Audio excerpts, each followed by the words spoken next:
tema pemulihan yang sempurna. Pemulihan yang sempurna. Jemaat yang dikasihi Tuhan, berbicara tentang Petrus, maka kita bicara tentang satu orang dengan beberapa nama. Kepas, Batu Karang, Simon. Atau apakah yang kita ingat tentang Petrus? Bukan yang penjual bakso ini. Jangan bilang penjual bakso. Apa yang kita ingat tentang Petrus? Meninggalkan keluarga, lalu dia yang rencana bikin tenda, 3 tenda untuk 3 orang di satu bukit, berjalan di atas air, memotong telinga Malkus, dan apa lagi? Peristiwa yang paling besar, menyangkal, bukan 3 kali apa? Bagaimana cerita sekolah minggu? Ayam berkokok 3 kali, Petrus menyangkal. Tidak begitu. Bukan 3 kali ayam berkokok, tapi Petrus 3 kali menyangkal, baru ayam berkokok. Begitu. Jangan dibalik-balik. Dia yang bilang begini, biarpun semua tergoncang imannya karena engkau, aku sekali-kali tidak akan menyangkal engkau. Matius 26. Juga dalam Yohanes 22 dia berkata begini, Tuhan, aku bersedia masuk penjara dan mati bersama-sama dengan engkau. Atau juga dia berkata, Tuhan, mengapa aku tidak dapat mengikuti engkau sekarang? Percayalah bahwa aku bisa memberikan nyawaku bagimu. Banyak lagi hal-hal yang dia ceritakan bahwa dia bukanlah orang sembarangan. Pemulihan yang sempurna. Jemaat yang dikasihi Tuhan, kalau kita membaca bacaan ini 3 kali dia dipanggil. 3 kali dipanggil dalam panggilan yang tidak lazim. Dipanggil dengan kata apa? Simon. Simon, bukan Petrus. Kenapa Simon? Kalau kita membaca bahasa asli dari bacaan ini, kita akan menemukan beberapa hal yang unik. Pertama, apakah engkau mengasihi aku, itu dia bicara tentang kasih agape, hubungan dengan Tuhan. Tetapi di bagian terakhir dia bicara tentang philia, kasih dalam hubungan sebagai sahabat. 3 kali pertanyaan itu, dan yang ditanya adalah Simon, bukan Petrus. Kenapa Simon? Karena dia adalah pribadi yang sesungguhnya. Kalau saya panggil Ibu Vikaris dengan panggilan Ibu Vikaris, maka yang melekat itu adalah tanggung jawab pelayanan. Tapi kalau saya panggil Nopi atau Ade, maka dia berbeda dalam nuansa pemanggilan itu. Jadi yang dipanggil adalah Simon, anak Yohanes. Apakah engkau mengasihi aku? Sebuah panggilan yang sangat sifatnya pribadi. Pribadi sekali. Bukan Batu Karang yang dipanggil, bukan Kepas, bukan. Tapi Simon anak Yohanes yang kemarin berteriak-teriak bahwa siapa lagi kalau bukan saya akan mati bersama Tuhan, sayalah yang akan ada Tuhan. Lalu kemudian lari berkhianat, ada dalam keterpurukan yang sangat.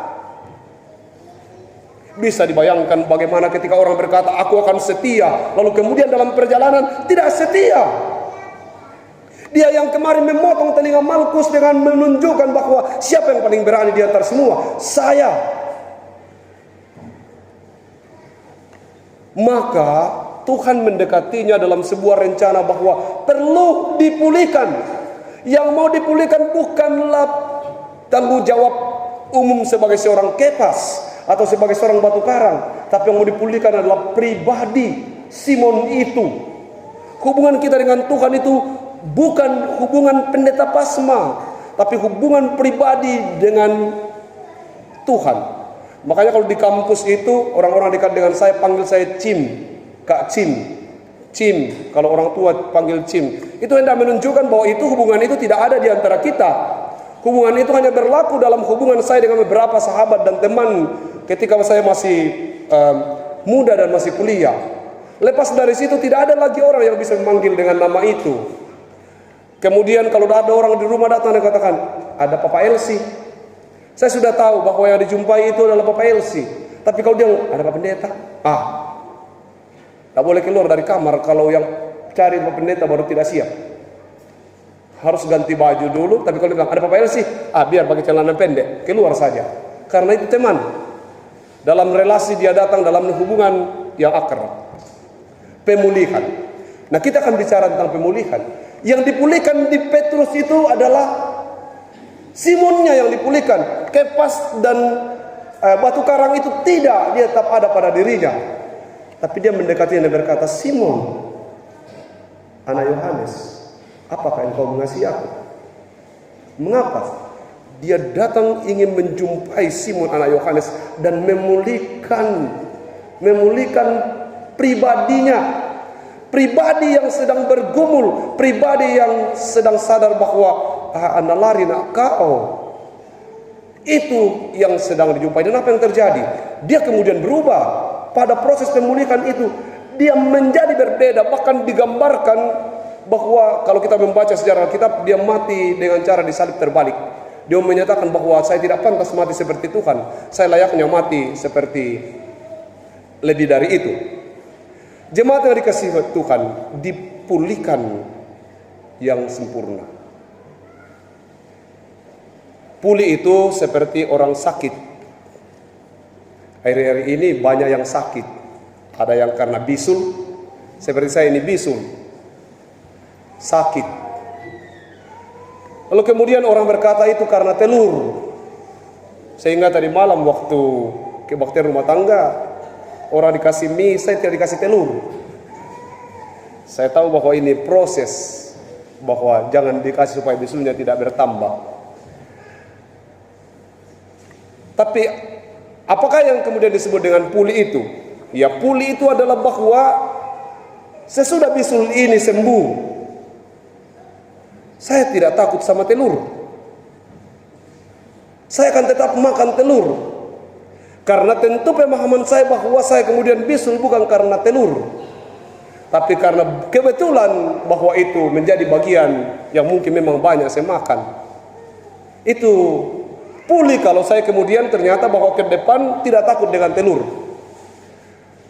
Contoh yang tidak pulih adalah kalau beberapa waktu yang lalu, mungkin secara kebetulan, ada yang keracunan ikan. Iya, untuk menyembuhkan itu harus minum air kelapa, cuci muka, dan seterusnya.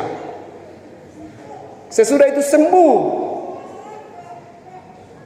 Tetapi pada saat kita bercerita tentang persoalan itu, maka beberapa orang mengingat masa lalu bahwa dulu kami pernah meneros 8 orang keracunan semua gara-gara ikan. Sehingga mereka sampai hari ini tidak berani lagi untuk beli ikan jenis itu. Itu namanya tidak pulih. Tidak pulih. Tidak pulih adalah ada tinggal trauma.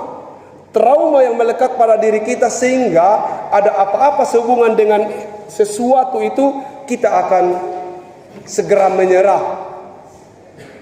Ada banyak masalah dalam hidup ini yang sedang kita alami dan sesungguhnya kita tidak pulih. Trauma kita masih ada. Trauma karena kedukaan, trauma karena persoalan pergumulan keluarga, trauma karena masalah ekonomi.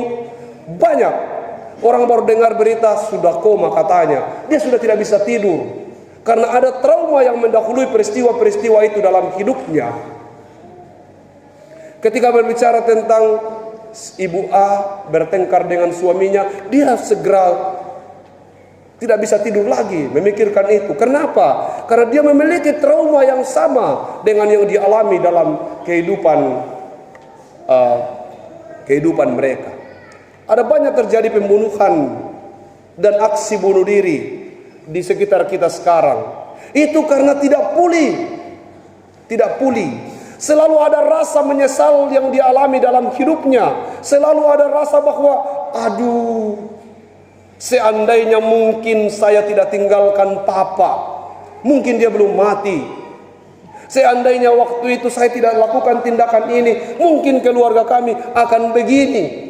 Seandainya waktu itu saya daftar polisi, mungkin saya sekarang jadi polisi. Seandainya ada banyak hal yang membuat orang kemudian tidak pulih dalam hidupnya. Kita harus belajar untuk memulihkan diri kita, bahwa semua yang kita alami ini adalah proses bagaimana Tuhan membentuk hidup kita. Berbeda-beda. Ada yang bergumul dengan persoalan ekonomi, tidak sengaja berutang, kemudian bergumul terus-menerus. Percayalah bahwa itu proses, hadapi bersama dengan Tuhan. Yakini bahwa Tuhan bisa memulihkan. Yang perlu dipulihkan bukan persoalan berapa besar utangmu, tapi bagaimana engkau menghadapi itu dengan tidak berbuat dosa. Bukan seberapa besar masalah, semua orang punya masalah. Dan Tuhan membuat kita memiliki masalah-masalah. Untuk apa? Bukan hukuman, tapi Tuhan memperhadapkan masalah-masalah kepada kita agar kita dimampukan untuk menjawab, membuktikan kualitas iman kita. Kalau kita belajar pada Ayub, secara totalitas dari hidup Ayub itu, mungkin sampai akhir hidupnya dia sakit dan tidak pulih secara fisik. Dia mendapatkan banyak hal berlipat kali ganda, anak, harta benda dan seterusnya. Lalu kemudian di ujung hidupnya dia mengakui kehebatan Tuhan yang berlaku dalam hidupnya. Tapi apa yang membuat dia kemudian perlu kita sanjung dan salut? Karena yang pulih itu bukan karena harta bendanya berlipat, bukan karena kemudian ditambahkan kepada anak-anak yang dalam jumlah besar, bukan itu. Tapi yang pulih itu adalah ketika dari awal dia berkata, Tuhan kenapa begini? Lalu di akhir hidupnya dia berkata, memang Engkaulah Tuhan yang tak tergantikan. Itu pulih yang sempurna. Pulih yang sempurna dialami oleh Simon anak Yohanes itu. Apa yang dia lakukan? Sesudah dia tahu, oh salah tonga mau kau, dia tidak takut terhadap ikan yang kemarin meracuninya. Tapi dia berpikir bagaimana caranya ke depan ikan ini dapat dikelola. Atau bagaimana caranya agar ikan yang sejenis ini tidak kita beli lagi. Bagaimana caranya untuk tidak bisul dengan telur yang bagaimana yang harus kita makan supaya tidak bisul, tidak trauma dengan itu. Gambaran ini saya angkat bukan untuk berkata bahwa kemudian ada peristiwa-peristiwa mendahulu ini, tapi menggambarkan kepada kita yang disebut pulih itu adalah tidak trauma. Akhirnya tidak mau menikah lagi karena masa lalu pernikahannya menyakitkan dan lain sebagainya. Itu harus dipulihkan. Petrus yang kemarin meledak-ledak itu, sebenarnya kalau dia bicara di depan umum, orang akan berkata, turun kau dari mimbar. Jangan bicara itu, kemarin saja kau sudah membuktikan bahwa kau tidak pantas disebut murid. Tapi karena dia sudah pulih. Yang pulih bukan Kepas. Kepas itu menggambarkan tanggung jawab si batu karang. Tapi yang pulih itu adalah Simon. Simon kemudian katakan, dalam pribadi terbatas ini, saya yang bukan siapa-siapa ini, saya yang hanya nelayan kecil ini, Tuhan mau pakai untuk pekerjaan itu, kenapa harus saya? Ada banyak orang lain, kenapa saya? Kalau begitu saya harus menganggap tanggung jawab ini. Karena dia pulih, dialah orang yang pertama berkata begini, Yesus datang bukan hanya untuk orang Yahudi, juga untuk orang non-Yahudi. Aku sampaikan kepada kalian sekarang bahwa orang-orang tidak bersunat pun boleh menerima keselamatan itu. Orang lain tidak berani berkata seperti itu. Petrus ketika Roh Kudus berkuasa dalam hidupnya, gambaran hidupnya menjadi sangat dipulihkan. Tuhan memampukan saya dan saudara untuk pulih secara total dalam hidup ini. Pulih dalam bertutur kata, pulih dalam bertingkah laku. Petrus si batu karang itu juga pernah mengalami pergumulan yang jauh lebih terpuruk daripada saya dan saudara. Mari kita belajar padanya. Mungkin kita berkata, aku mengasihi Tuhan.